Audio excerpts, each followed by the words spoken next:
പോകുന്നത് എന്റെ കുക്കിംഗ് ആണ്. അപ്പൊ എന്റെ കുക്കിംഗ് എന്ന് കണ്ടാലോ?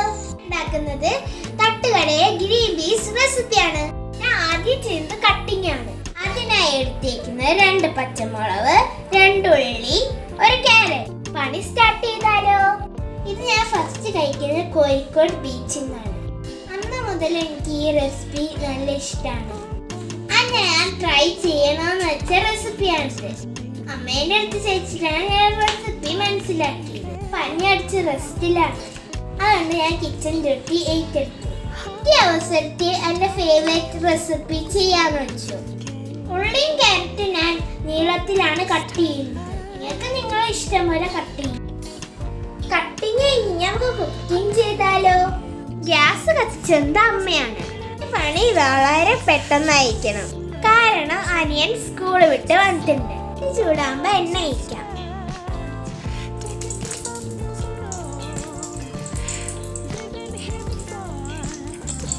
എണ്ണ ചൂടാകുമ്പോ നമുക്ക് അതിലേക്ക് സവാള ഇടാം. എന്റെ എണ്ണ ചൂടായിട്ടുണ്ട്. അപ്പൊ നമുക്ക് സവാളയും മുളകും ഇട്ടു. ഇനി ഇളക്കളോടെ ഇളക്കണം. ആവശ്യത്തിനുള്ള ഉപ്പിടാം. ഞങ്ങളെ കൂടെ അമ്മയുണ്ട്. ഒറ്റയ്ക്ക് നിർത്താൻ കിച്ചണിലെ അമ്മയ്ക്ക് പേടിയാ. ഇഞ്ചിയും വെളുത്തുള്ളിയും പറയാൻ വിട്ടുപോയി ഗൈസ്. അങ്ങനെ ഇഞ്ചിയും വെളുത്തുള്ളിയും ചേർത്തു. ക്യാരറ്റ് ചേർക്കാം. ഇതെന്റെ ഫസ്റ്റ് കുക്കിംഗ് ആണ് ഗൈസ്. നിങ്ങൾക്ക് ഇഷ്ടപ്പെട്ട ഒന്ന് ലൈക്ക് ചെയ്യണേ, ഞങ്ങളിത് സപ്പോർട്ട് ചെയ്യണേ. ഇതിലേക്ക് മഞ്ഞപ്പൊടി ഇടാം. നമുക്ക് നന്നായിട്ട് ഇളക്കാം. കുട്ടി ഷെഫ് ഇവിടെ ഇളക്കിക്കൊണ്ടിരിക്കുകയാണ്. ഇളക്കി കൊളാക്കാതിരുന്നാ മതി ഗൈസ്. എൻ്റെ വീഡിയോ നിങ്ങൾക്ക് ഇനിയും വേണമെങ്കിൽ കമൻറ്റ് ചെയ്യണേ. കമൻറ്റ് ചെയ്യാൻ നിങ്ങൾക്ക് പറ്റിയില്ലേൽ ലൈക്ക് ചെയ്യണേ ഗൈസ്.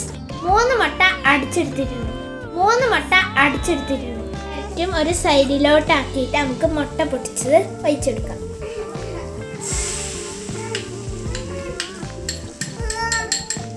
ഒരു മിനിറ്റ് കഴിഞ്ഞിട്ട് ഇളക്കാം.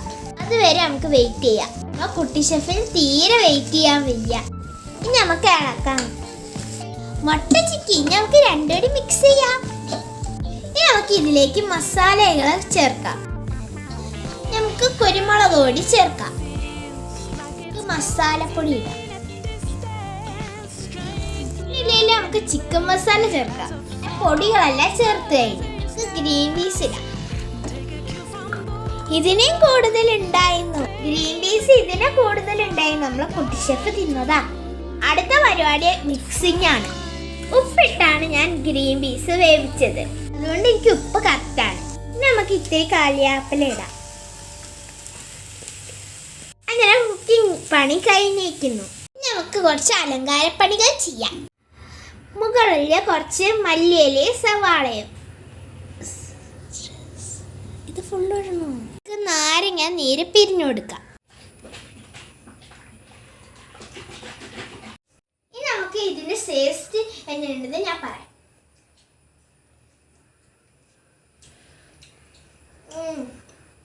സൂപ്പർ. ഇനി നമുക്ക് കുട്ടി ഷെഫിന് ടേസ്റ്റ് ചെയ്യാൻ കൊടുക്കാം. കുട്ടി ഷെഫിനെ വിളിക്കാം. വെരി കുട്ടി ഷെഫ്.